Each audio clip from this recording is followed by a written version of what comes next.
Saya ingin sampaikan kepada Pak Suwarna dan Pak Tisna yang sudah melontarkan fitnah, bahkan mengancam untuk melaporkan saya ke polisi dengan membuat opini-opini di media. Saat ini saya sampaikan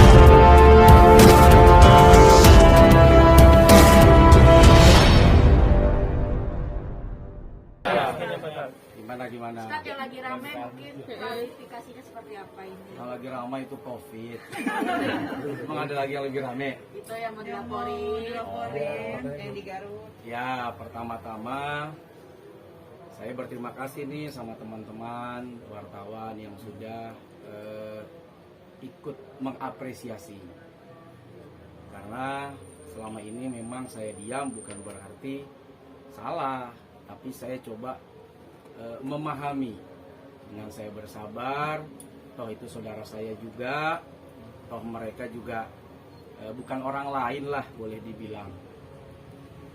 Tapi kok sehari, 2 hari, 3 hari makin kesini kok kayak keranjingan gitu ya. Keranjingan itu apa ya, makin jadi pernyataannya, makin jadi fitnahnya, makin jadi, sampai-sampai keluar kalimat saya akan laporkan soulmate supaya soulmate kapok. Nah, kalimat itu seolah-olah menunjukkan bahwa dia benar, saya salah. Akhirnya saya berpikir sepertinya perlu direspon. Nah, yang pertama saya ingin mengklarifikasi dulu nih sebelum masuk ke respon saya.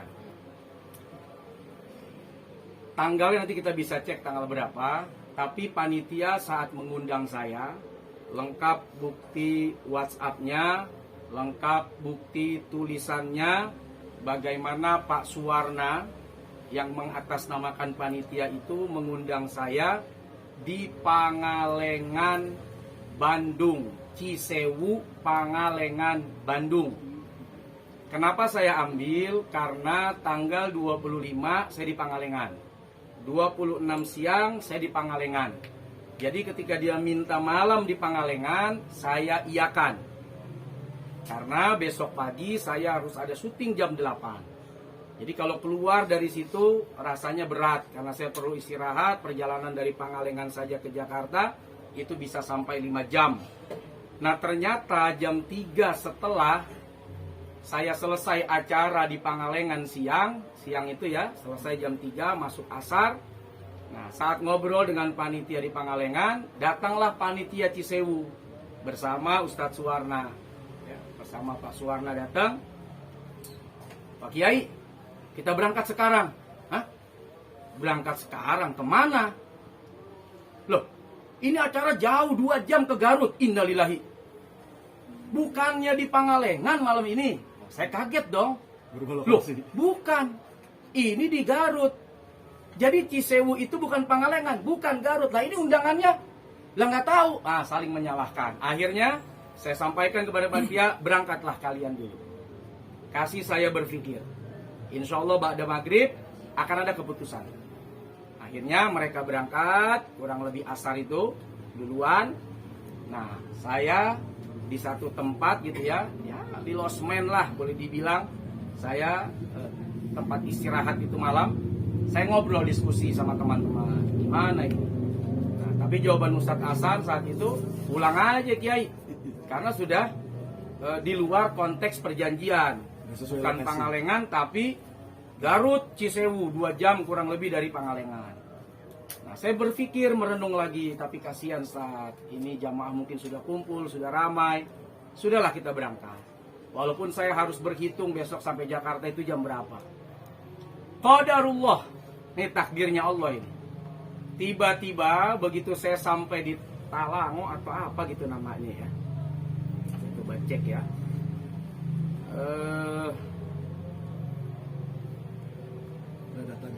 Ya lengkap itu. Saya sampai di apa ini? Kalau alamatnya sih Mekar Mulia apa-apa gitu. Nanti kita lihat lagi, saya tunjukkan. Nah, di depan itu ada jalan putus. Entah longsor, entah jembatan putus, entah apa saya nggak tahu. Petugas minta kita untuk balik karena tidak bisa lewat. Itu sekitar jam berapa, Pak? Kurang lebih jam 8. Jam 8, setengah 8. Karena ba'da maghrib saya udah ambil keputusan, kita berangkat. Nah, saya tanya sama petugas, ada jalan alternatif nggak? Ada Pak Ustadz, tuh lewat situ. Allah karim, jalannya asyik. Satu jalur. Mobil saya gede. Udah kita masukin. Sampai di tengah-tengah, arus dari bawah. Ini kan mereka kan yang sebelah sana kan juga nggak bisa lewat nih.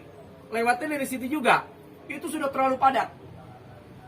Sampai-sampai kita tuh ngejepit aja udah. Ngejepit aja setengah jam. Nggak bisa kemana-mana.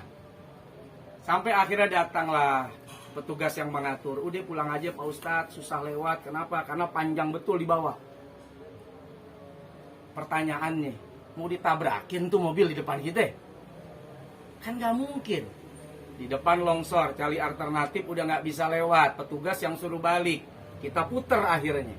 Dan itu ada videonya, saya videokan. Dan itu sudah saya kirim ke Pak Tisna ya. Iya. Lurah ngakunya. Ngakunya lurah. Nah, ke Pak Suwarna udah saya kirim, ini keadaan begini. Ibarat orang nih force major, di depan ada bencana, sudah mencoba tetap tidak bisa dilewati, mau bagaimana? Saya udah setengah jam lebih di sini. Tunggu. Nunggunya aja bisa hampir 1,5 jam. Itu kalau lancar. Kalau macet 2 jam, bolak-balik 4 jam. Jam udah setengah 9. Apa nggak ditimpukin lah gitu. Cuman buat dieksekusi saya di sono. Karena telat ya. Nah, itu kalau bisa lewat. Betul. Kalau bisa, tapi memang nggak bisa. Karena arusnya kuat, karena hari Minggu, orang pulang liburan. Ini hari Minggu nih, malam Senin, orang pulang liburan. Saya sudah sampaikan permohonan maaf, bla bla bla bla bla bla. Tetap maksa, wajib datang, harus datang. Dalam hati saya, ya Allah, sudahlah kamu berbohong soal tempat. Seyogianya saya tidak datang aja nggak masalah, karena kamu sudah bohong dari awal ngundang. Ini dengan hati yang lapang, pertimbangan kemanusiaan, saya tetap mau datang. Di tengah jalan ada kendala, jalan longsor. Kemudian saya coba mengalihkan lewat arus yang diminta, ternyata tidak bisa juga. Difitnah lagi. Mana rokok sin saya dibawa kabur 25 slop. Nah, sekalian promo.